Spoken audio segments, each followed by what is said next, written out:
CS software solutions ने है ना हमें फ्राइडे के ट्रेडिंग सेशन में हमें यहाँ पर नेगेटिव मोमेंट देखने मिला 5% का।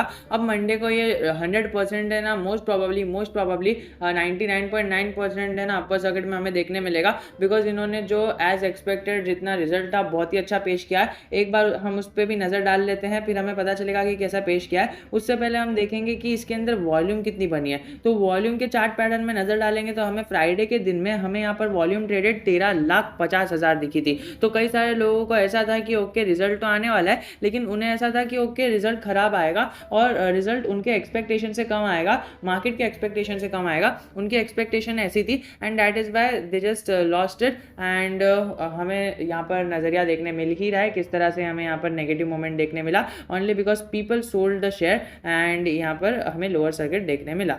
हम सीधा यहाँ पर पेज पर आ जाते हैं और यहाँ पर हमें रुपीज़ इन लैक्स देखने मिल रहे हैं। यहाँ पर थोड़ा सा जूम इन कर लेते हैं और रुपीज़ इन लैक्स देखने मिल रहे हैं। तो हमें यहाँ पर देखिए ये 3 बार का देखने मिल रहा है, ये अभी इसके क्वार्टर का, और यहाँ पर जो बीच में है वो हमें देखने मिल रहा है पिछले क्वार्टर का, और जो लास्ट में है यहाँ पर थर्ड वाला वो हमें देखने मिल रहा है ईयर ऑन ईयर का। तो ये पिछले साल का है, पिछले क्वार्टर का है और ये अभी का है। तो ये 6, 3 और 6 के हिसाब से देखने मिल रहा है, महीने के हिसाब से। तो तुम देख सकते हो जो नेट प्रॉफिट है जो इन्होंने, मतलब नेट प्रॉफिट नहीं, net income from operating profit, और यहाँ पर जो ऑपरेटिंग इनकम है वो सारी चीज़ें यहाँ पर मिला के हमें दिख रही है कि ईयर ऑन ईयर हमें थोड़ी सी कमी होते हुए दिखी है, 1000 करोड़ से 800 करोड़ की तरफ आया है। बट यहाँ पर हमने देखे तो क्वार्टर ऑन क्वार्टर अच्छी मूव देखने मिली है। गए साल यहाँ पर 1 करोड़ का था वॉल्यूम, मतलब यहाँ पर क्वांटिटी जो थी हमें यहाँ पर टोटल रेवेन्यू देखने मिला था।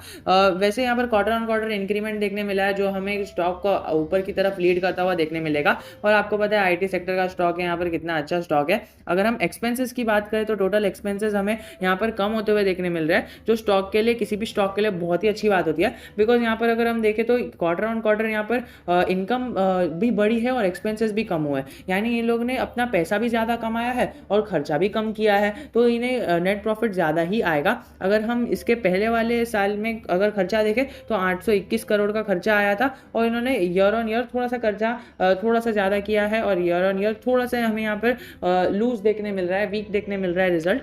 तो उसके हिसाब से भी हमें देख के चलना है। अगर हम प्रॉफिट बिफोर टैक्स की बात करें तो प्रॉफिट बिफोर टैक्स हमें यहाँ पर 38 करोड़ का देखने मिल रहा है, जो पिछली बार था 1570 करोड़ के लॉस में था, और अभी देख रहे हो कितना अच्छा प्रॉफिट देखने मिल रहा है। इसके पहले 180 करोड़ 70 करोड़ का प्रॉफिट था ईयर ऑन ईयर में। तो ईयर ऑन ईयर में भारी मरकम में यहाँ पर शार्प फॉल देखने मिली है, जिसके कारण यहाँ पर स्टॉक पे इफेक्ट तो नहीं पड़ सकता है। बिकॉज हम देखें ना यहाँ पर सबको पता है कि कोविड-19 का टाइम है और ऐसे सिचुएशन में भी प्रॉफिट जनरेट करके देना, जो कंपनी गए क्वार्टर तक 3 महीने पहले यहाँ पर 1600 करोड़ के लॉस में थी, यहाँ पर हमें देखने मिल रहा है कि उसने 40 करोड़ का प्रॉफिट जनरेट करके दिया है, जो हमें यहाँ पर बहुत ही अच्छा मतलब सूचना देता है कि ओके यहाँ पर हमें स्टॉक में कंटिन्यू किया जा सकता है। Net profit for the period देखें तो यहाँ पर नेट प्रॉफिट 25 करोड़ देखने मिल रही है बिफोर विदाउट एनी एडजस्टमेंट। यहाँ पर एडजस्टमेंट कुछ भी नहीं है, तो सारी चीज़ें हमें ऐसी ही देखने मिल रही है। यहाँ पर अगर ईपीएस की बात करें, यहाँ पर ईपीएस हमें ज़्यादा बढ़ता हुआ देखने मिल रहा है।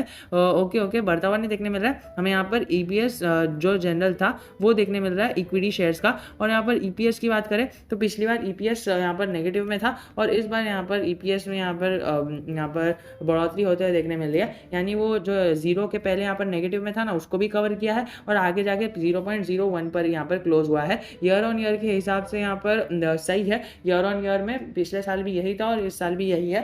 एज हमें यहाँ पर थोड़ा सा एक्सपेक्टेड था कि ओके यहाँ पर ऐसा एक्सपेक्टेड नहीं था इन जनरल, क्योंकि जब से इसने वो वाला रिजल्ट पेश किया था तब से हमें एक्सपेक्टेड नहीं था इससे ज़्यादा profit. But okay profit making company दे दिया है उसने। बट एज यूजुअल हमें गए साल ही एक्सपेक्टेड था कि ओके अगले साल यहाँ पर ये अच्छा परफॉर्म करेगा।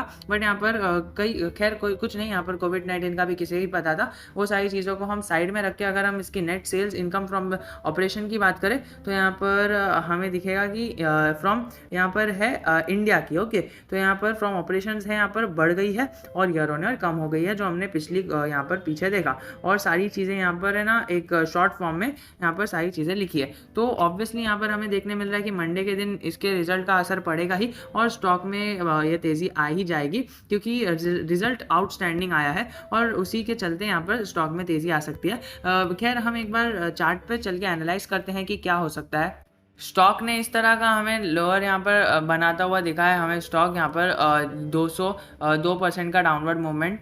हालाँकि यहाँ पर स्टॉक में तेज़ी यहाँ पर संदेश देखने मिले थे। कई सारे लोगों ने इसे बाय भी किया था, कई सारे लोगों ने सेल भी किया था। यहाँ पर ओवरऑल देखा जाए ना, तो लोगों ने लोअर सर्किट में लगता हुआ स्टॉक को देख के यहाँ पर सेल किया है, क्योंकि यहाँ पर है ना लगातार लोअर सर्किट लग रहा था। तो एक बिगनर्स का ऐसा इंटीमेशन रहता है ना कि ओके यहाँ पर लोअर सर्किट लग रहा है कि रिजल्ट के दिन मतलब यहाँ पर कुछ चीज़ें आउट हुई रहेगी और इसीलिए लोग बेच रहे हैं, तो हम भी बेच देते हैं। एंड दैट इज़ बाय कई सारे इन्वेस्टर्स ने अपने इसमें शेयर भी सेल कर दिए। अब जिसने यहाँ पर शेयर सेल किया होगा ना, वो यहाँ पर थोड़ा पछता रहा होगा, क्योंकि मंडे के रिटर्न पे यहाँ पर वो मतलब एलिजिबल नहीं होगा। जो मंडे को यहाँ पर 5% का भी अपर सर्किट लिमिट यहाँ पर चेंज हुई है, तो यहाँ पर 5% का भी अपर सर्किट देखने हमें मिल सकता है। और जिसने यहाँ पर कल बाय किया था, यानी फ्राइडे के दिन बाय किया था, बहुत ही अच्छा किया, क्योंकि यहाँ पर लोअर सर्किट में किसी ना किसी ने तो बाय किया था ना। तो वो यहाँ पर एकदम नीचे अगर बाय किया था, कौन से प्राइस लेवल पे, ₹1.80 पे या फिर 85 पैसे पे, तो तुम्हें यहाँ पर 3% का प्रॉफिट, और वो मंडे का जो 5% का अपर सर्किट लग सकता है मोस्ट प्रॉबेबली, वो भी प्रॉफिट देखने को मिल सकता है। देखिए स्टॉक यहाँ पर ऐसा नहीं है कि एक ही बार में डंप हो गया,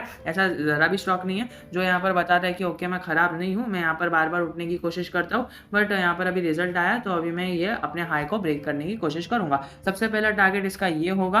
अभी देखिए बहुत सारे टारगेट होंगे। ₹1.90 तो यहाँ पर मंडी के मार्केट ओपन होते ही लग जाएगा मोस्ट प्रॉबेबली। और फिर दूसरा टारगेट होगा ₹2.10, नोट करके चल सकते हो। और यहाँ पर तीसरा टारगेट होगा ₹2.30, और जो यहाँ पर हाईएस्ट टारगेट होगा ₹2.40। तो यहाँ पर हर 10 पैसे में यहाँ पर हमें इंक्रीमेंट देखने मिल रहा है। ₹2.10, फिर ₹2.20, फिर यहाँ पर ₹2.40, ₹2.10, 30 पैसे और 40 पैसे पे हमें यहाँ पर रेजिस्टेंस फेस होता हुआ देखने मिलेगा।